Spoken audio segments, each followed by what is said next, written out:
Praise the Lord.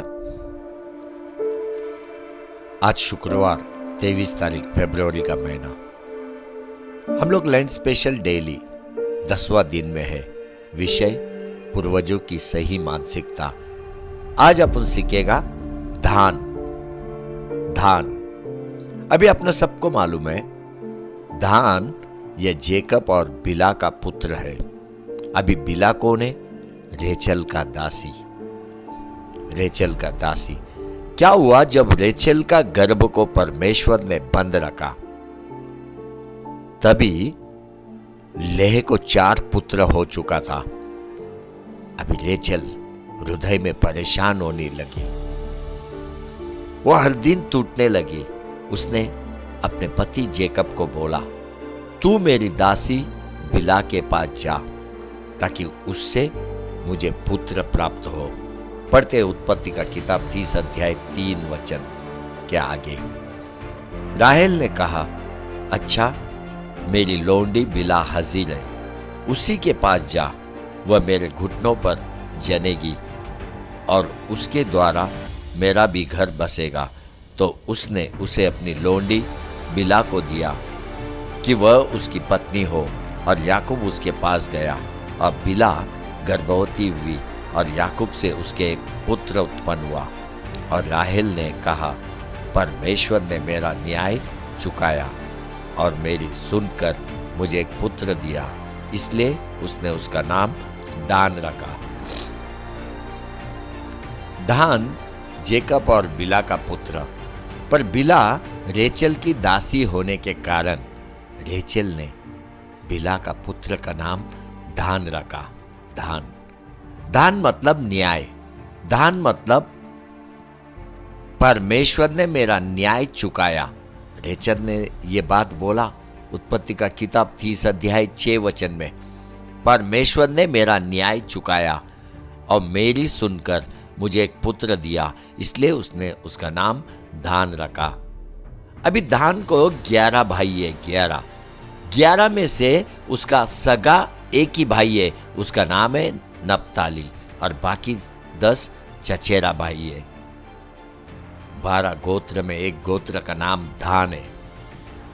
लेकिन जब अपन प्रकटीकरण का किताब में पहुंचते हैं, वो किताब में धान गोत्र का नाम दिखाई नहीं देते। इसका मतलब प्रकटीकरण का किताब से धान गोत्र को निकाल दिया गया। आपको याद है समसोन? समसोन एक अद्भुत शक्ति से भरा हुआ व्यक्ति, वो परमेश्वर का द्वारा चुना गया था। समसोन इजराइल का न्यायाधीश था। कब? जब फालिस्तानी लोग इजराइल को सता रहे थे, इजराइल के ऊपर हावी हो रहे थे, ऐसे समय में परमेश्वर ने समसोन को नाज़ीर करके चुना। उसको आज्ञा भी दिया था कि उसका बाल काटना नहीं है। समसोन इजराइल का न्यायाधीश। अभी समसोन दान गोत्र में से है। परमेश्वर का दैविक सामर्थ उसके ऊपर उतर के आता था। जैसा शेर को नंगे हाथों से समसन ने मार डाला, फालिस्तानी के 1000 लोगों को एक ही समय में गधे के जबड़े से मार डाला, गाजा देश का फाटक को उखाड़ के अपना हाथ में लेके कई किलोमीटर तक वो चल के गया। समसन के ऊपर एक अद्भुत शक्ति था। इसका मतलब वो शक्ति परमेश्वर को दर्शाता है। पढ़ते हैं न्यायाधीश का किताब 14 अध्याय 6 वचन। तब यहोवा का आत्मा उस पर बल से उतरा, और यद्यपि उसके हाथ में कुछ न था, तो भी उसने उसको ऐसा फाड़ डाला जैसा कोई बकरी का बच्चा फाड़े। अपना यह काम उसने अपने पिता व माता को भी ना बताया। देखो, समसोन दान गोत्र का था।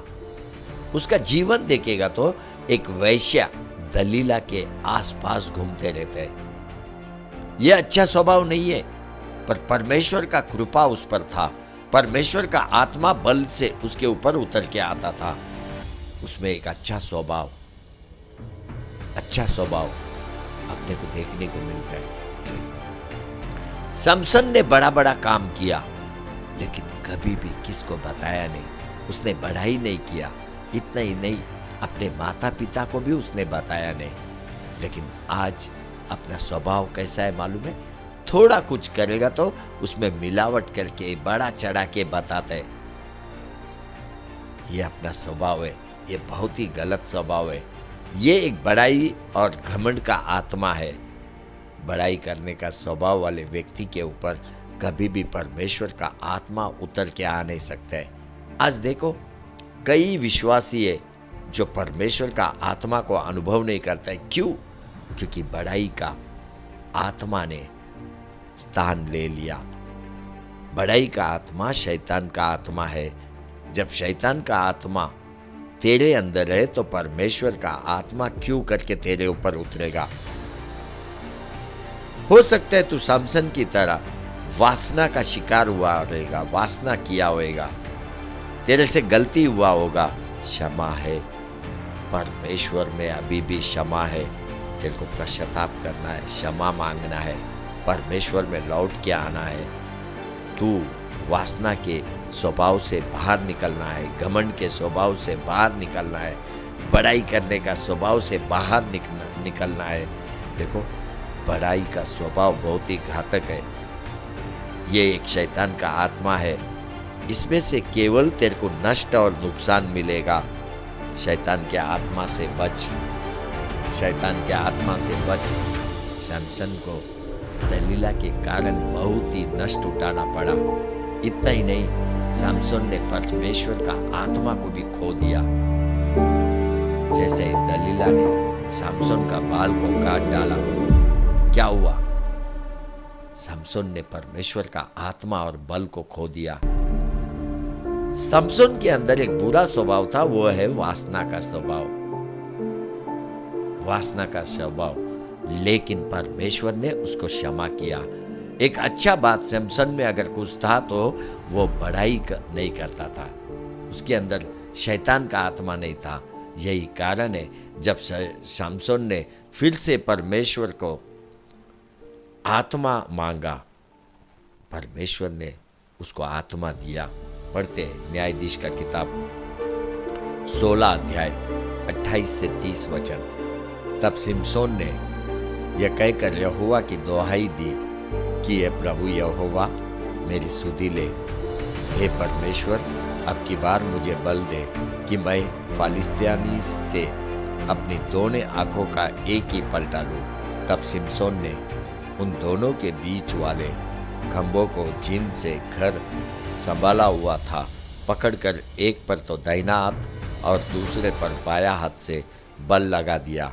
और सिमसोन ने कहा, फालिस्तियों के संग मेरा प्राण भी जाए। और वह अपना सारा बल लगाकर झुका। तब वह घर का सब सरदारों और उसमें के सारे लोगों पर गिर पड़ा। सो जिनको उसने मारते समय मार डाला वे उनसे भी अधिक थे जिन्हें उसने अपने जीवन में मार डाला था। समसोन पर परमेश्वर का आत्मा बलवान रीति उतरा, बलवान रीति। इसका अर्थ है समसोन ने पश्चाताप किया, अपने गलत स्वभाव को अपने हृदय में से निकाल दिया, तभी परमेश्वर का आत्मा उसके ऊपर उतरा। अगर परमेश्वर का आत्मा बलवान रीति तुझे चाहिए तो गलत स्वभाव को छोड़ दे, क्षमा मांग, पश्चाताप कर, वासना के स्वभाव से बाहर आ, घमंड और बड़ाई करने के स्वभाव से बाहर आ। आपको मालूम है परमेश्वर ने दान गोत्र को बुद्धि से भर दिया, बुद्धि से। क्यों बुद्धि से भरा? ताकि वे लोग परमेश्वर के लिए कुछ वस्तु को बनाए। पढ़ते निर्गमन का किताब 31 अध्याय 6 से 11 वचन। और सुन, मैं दान के गोत्र वाले अहीसामक के पुत्र अहोलियाब को उसके संग कर देता हूँ, वरन जितने बुद्धिमान है उन सबों के हृदय में मैं बुद्धि देता हूँ, जिससे जितनी वस्तुओं की आज्ञा मैंने तुझे दी है उन सबों को वे बनाए, अर्थात मिलाप वाला तंबू और साक्षी पत्र का संदूक और उस पर का प्रायश्चित वाला ढकना और तंबू का सारा सामान और सामान सहित मेज और सारे सामान समेत चौके सोने की दीवट और धूप वेदी और सारे सामान सहित होम वेदी और पाए समेत होदी और गाड़े हुए वस्तु और आरून याजक वाले काम के पवित्र वस्त्र और उसके पुत्र के वस्त्र और अभिषेक का तेल और पवित्र स्थान के लिए सुगंध धूप, इन सबों को वे उन सब आज्ञाओं के अनुसार बनाए जो मैंने तुझे दी है। Hallelujah, hallelujah. देखो, परमेश्वर ने दान गोत्र के हृदय में बुद्धि को डाला ताकि परमेश्वर को जो वस्तुएं चाहिए वे वो बनाए। देखो, परमेश्वर का बुद्धि बहुत ही जरूरी है। दान गोत्र चुना हुआ गोत्र था और वो भी परमेश्वर ने अपने लिए वस्तु बनाने के लिए उनको चुना और उनके हृदय में बुद्धि भी डाला। हर एक विश्वासी जो आज पृथ्वी पे है, परमेश्वर से बुद्धि का जरूरत है, वो भी हृदय में। और मेरा परमेश्वर हृदय में बुद्धि डालने वाला परमेश्वर है। तू बुरे स्वभाव से बाहर आ, बुरे स्वभाव से बाहर आ। मेरा परमेश्वर तेरे हृदय में बुद्धि डालेगा और हमेशा तेरे को ज्ञान का पूर्ति करेगा। हालेलुया, आमीन, आमीन, आमीन।